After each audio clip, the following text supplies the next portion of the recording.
ओम नमः शिवाय मित्रांनो, श्री शिवाय नमस्तुभ्यम. आजचा व्हिडिओ फार महत्त्वपूर्ण आहे. पापी लोकांना पाप करताना बघून परमेश्वर गप्प का राहतात? आजच्या व्हिडिओत आपण हेच बघणार आहोत. व्हिडिओला पूर्ण बघा आणि लक्षपूर्वक ऐका. आपण बऱ्याचदा असे ऐकले आहे की हा माणूस खूप चांगला होता, देवाने याच्याबरोबर खूप वाईट केले. बऱ्याचदा असेही ऐकतो की तो फार दुष्ट माणूस आहे, तो लोकांबरोबर खूप चुकीचा व्यवहार करतो, कुणाशीच नीट वागत नाही. परमेश्वर त्याला शिक्षा का बरं देत नसेल?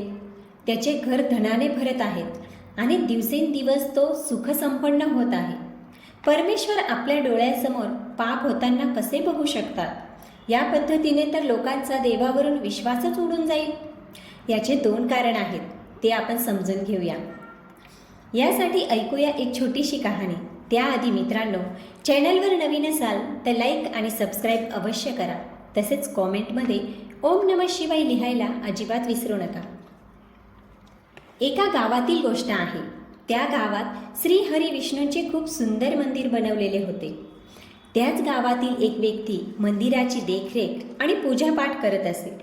तो सकाळ संध्याकाळ मंदिराची साफसफाई करायचा. तसेच दोन्ही वेळची आरती आणि पूजाही करत असे. तो खूप गरीब आणि दुःखी होता.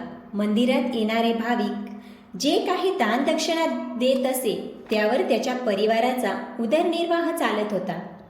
देवाची सेवा करता करता तो आपल्या समस्या देवासमोर बोलत असे. कधी कधी घरातील, कधी परिवारातील, तर कधी नातेवाईकांच्या संबंधी सर्व देवाला सांगत असे. एके दिवशी तो विष्णूंच्या मूर्तीसमोर उभा राहून देवाला सांगत होता की हे देवा, तुमचे जीवन किती आरामदायी आहे. तुम्ही फक्त मंदिरात आरामात उभे राहता आणि लोकांच्या समस्या ऐकत राहतात. कोणी प्रसादात फळे ठेवून जातात, तर कोणी मिष्टान्न, तर कोणी मिठाई, असे वेगवेगळे पदार्थ तुम्हाला इथे एके जागे बसून खायला मिळतात. तुमचे जीवन किती साधे आहे आणि माझे जीवन किती अवघड.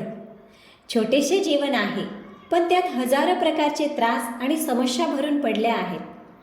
दिवसभर मेहनत करतो, तेव्हा परिवारासाठी 2 वेळच्या जेवणाची जेमतेम व्यवस्था करतो. पापी पाखंडी लोक दिवस रात्र पाप करत असतात, तरी किती मजेत जीवन जगतात. हे देवा, कदाचित माझे पण जीवन तुमच्यासारखे असते तर मी किती आनंदी असतो. त्या सेवकाचे असे बोलणे ऐकून श्रीहरी विष्णू मूर्तीतून प्रकट झाले आणि म्हणाले, हे भक्ता, तू चुकीचा विचार करत आहे.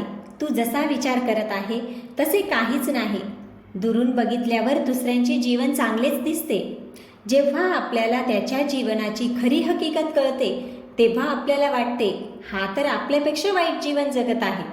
तू समजत आहे तेवढे माझे जीवन सोपे नाही. मला पण खूप साऱ्या चिंता आहेत. मला पण खूप व्यवस्था कराव्या लागतात. सगळ्या भक्तांचे म्हणणे ऐकावे लागेल. चांगल्यासोबत चांगले कसे होईल आणि वाईटासोबत वाईट कसे होईल हे बघावे लागते.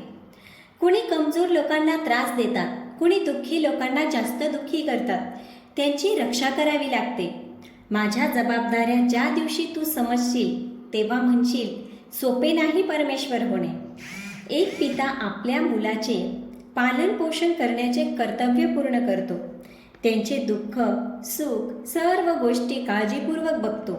तसेच मला तुमचे सगळ्यांचे लक्ष ठेवावे लागते. एवढ्या सगळ्या जबाबदाऱ्या एकाच वेळी पूर्ण करणे सोपे नाही. विष्णूंचे असे बोलणे ऐकून तो सेवक म्हणाला, हे देवा, तुम्ही असे कसे बोलत आहात? तुमचे काम खरेखर खूप सोपे आहे. जसे तुम्ही पूर्ण दिवसभर उभे राहता तसे मी सुद्धा दिवसभर उभा राहू शकतो. त्यात काहीच विशेष नाही. त्यावर भगवान विष्णू म्हणाले, भक्ता, मी परत सांगतो, तू नाही करू शकणार. माझ्या या कामात धैर्य फार महत्त्वाचे आहे. धीर ठेवावा लागतो आणि मनुष्यात एवढे धैर्य नाही की तो निर्णय येईपर्यंत थांबू शकेल. मनुष्याची ही कमजोरी आहे की त्याला थोडे सुख मिळाले की लगेच घमंडी होतो आणि जरा दुःख मिळाले की हार मानतो, तुटून जातो. भक्त म्हणाला, असे आहे तर एका दिवसासाठी मला तुमचे जीवन जगू द्या. भगवान विष्णूंनी त्याला खूप समजावले, पण तो फार जिद्दी होता. देवाने विचार केला की चला, 1 दिवसासाठी मी त्याला माझे जीवन देतो. काही लोक सांगून सुधरत नाही. जेव्हा त्यांना जगात धक्के सहन करावे लागतात तेव्हाच ते ठिकाणावर येतात. भगवान म्हणाले, ठीक आहे, एका दिवसासाठी तुला परमेश्वर बनवूया आणि मी तुझे जीवन जगतो आणि बघतो तू माझे जीवन कोणत्या प्रकारे जगतो, पण तुला काही गोष्टींचे पालन करावे लागेल. भक्त म्हणाला, देवा, मी तुमच्या सर्व शर्ती मान्य करेन. तो म्हणाला, बोला, काय शर्त आहे तुमची? भगवान म्हणाले, ऐक, मंदिरात रोज खूप लोक येतील, त्यात काही चांगले असतील तर काही वाईट असतील. देवांवर सर्वांचाच अधिकार आहे. एखाद्या माणसाचा एखादा मुलगा निकम्मा निघाला तर का तो त्याला आपला मुलगा नाही का मानणार? तसेच आहे, चांगले वाईट दोन्ही प्रकारचे लोक माझेच मुलं आहेत. जेव्हा तू माझ्या जागेवर येशील तेव्हा तुला चांगले म्हणणारे पण लोक भेटतील आणि वाईट म्हणणारे पण लोक भेटतील. तेव्हा तुला चुपचाप शांतपणे सगळं सहन करावं लागेल आणि धीर ठेवून त्यांचे म्हणणे ऐकायचे आणि त्यांचे चांगले वाईट कर्म बघायचे. काहीही झाले तरी तू काहीच बोलायचे नाही. भक्त म्हणाला, ठीक आहे, मला तुमची सर्व शर्त मंजूर आहे. मित्रांनो, आता देवांनी त्या भक्तांबरोबर एका दिवसासाठी आपले जीवन बदलले आहे. एका दिवसासाठी भगवान बनून त्याला मूर्तीत विराजमान केले आणि स्वतः सेवक बनून मंदिराची सेवा करू लागले. जेव्हा 1-2 तासांचा वेळ गेला त्यानंतर एक श्रीमंत शेठ मंदिरात दर्शनासाठी येतो आणि तो देवासमोर हात जोडून प्रार्थना करतो की हे देवा, मी करोडो रुपये लावून एक फॅक्टरी बनवली आहे. मला असा आशीर्वाद द्या की फॅक्टरी जोरदार चालावी आणि मी त्यातून खूप सारा पैसा कमवू. शेठ असे बोलून आशीर्वाद घेण्यासाठी खाली वाकतो. तसेच त्याचे पैशाने भरलेले पॉकेट जमिनीवर पडते.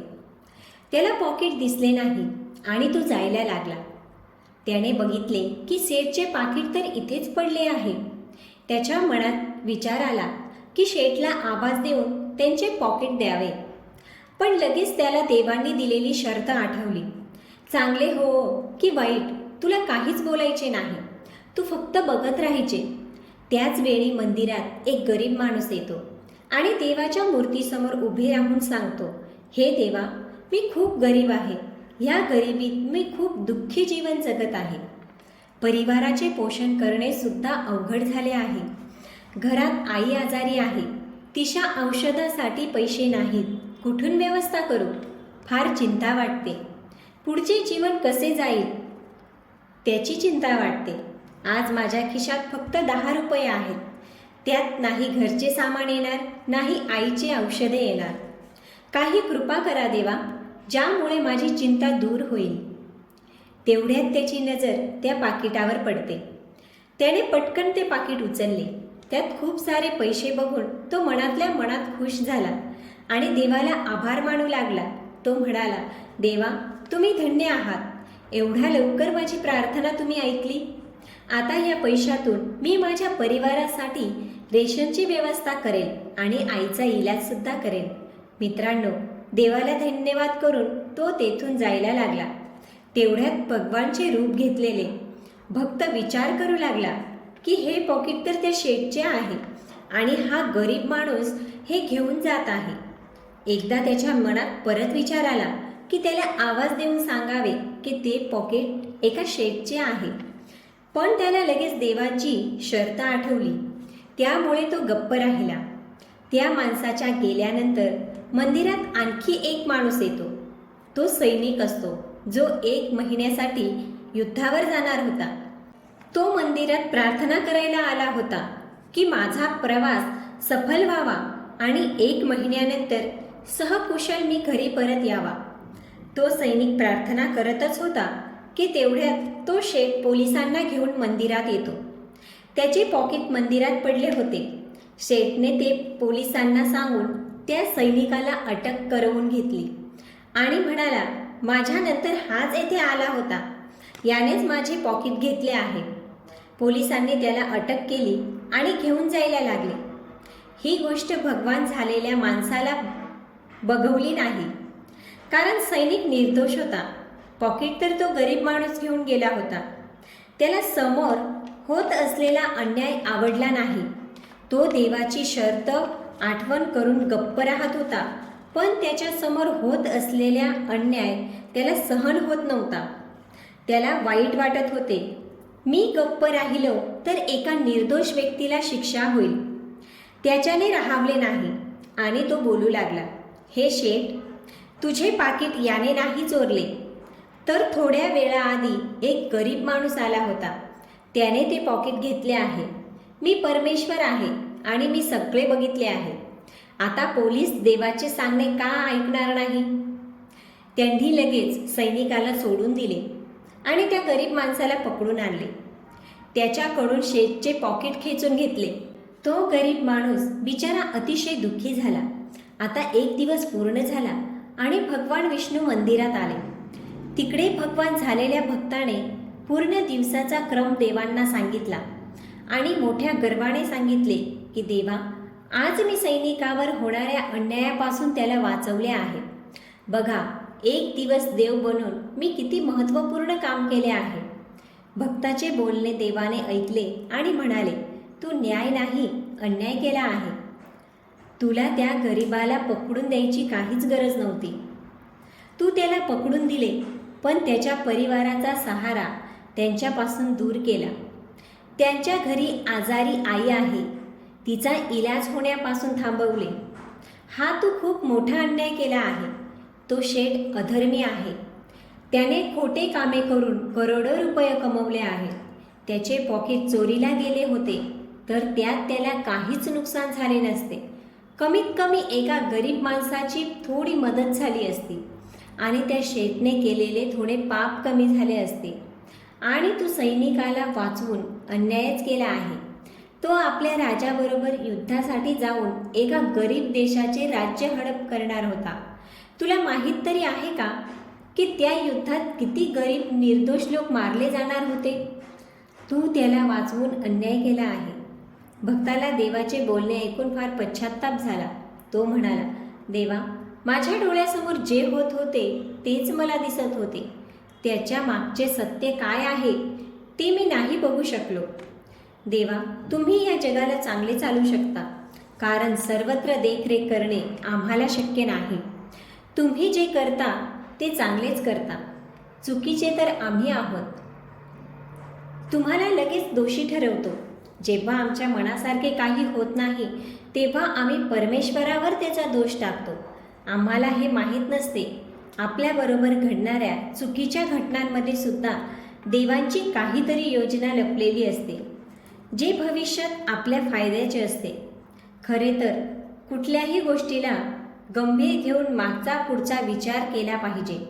जर आपल्याला आपल्या मर्जीविरुद्ध काही होत आहे, त्याला देवाची मर्जी समजावी आणि परमेश्वर जे काही करतो ते चांगल्यासाठीच करतो. मित्रांनो, आता ती 2 कारणे बघूया ज्यामुळे परमेश्वर पाप होत असताना सुद्धा बघत राहतात. परमेश्वर तोपर्यंत आपली मदत करणार नाही जोपर्यंत आपण इतर लोकांचा आधार घेत राहू. ज्या दिवशी आपण सगळं देवावर सोडू ना, त्या दिवशी देव नक्कीच आपल्या मदतीला येईल. परिवारात सदस्य तसेच इतर लोकांच्या अधीन राहून त्यांच्यावर विश्वास ठेवतात. बघा, देवाने द्रौपदीची सुद्धा मदत केली नव्हती. जोवर तिला वाटत होते माझा परिवार, माझे 5 पती माझा अपमान होऊ देणार नाही, तोवर तिने देवाला नाही बोलावले आणि तोवर श्रीकृष्ण सुद्धा तिच्या मदतीला नाही आले. ते तर वाट बघत होते की केव्हा द्रौपदी मला आवाज देईल आणि मी तिला बेइज्जत होण्यापासून वाचवेन. आणि तसेच झाले.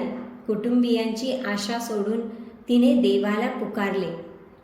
तेव्हा परमेश्वराने क्षणाचाही उशीर न करता तिच्या मदतीला ते धावले. दुसरे कारण आहे, देव आपले प्रारब्ध बघत असतात. कुणाला कुठे सजा मिळायला हवी ते आपल्या मागच्या पुढच्या जन्माचे कर्म बघून न्याय करत असतात. त्याच्याच आधारे चांगले वाईट बघत असतात. मित्रांनो, आपल्या स्वतःला परमेश्वराच्या चरणी समर्पित केले तर ते आपले काहीच वाईट होऊ देणार नाही. आपले जीवन परमेश्वराच्या स्वाधीन करा आणि विश्वास ठेवा, ते आपले कधीच वाईट होऊच देणार नाही.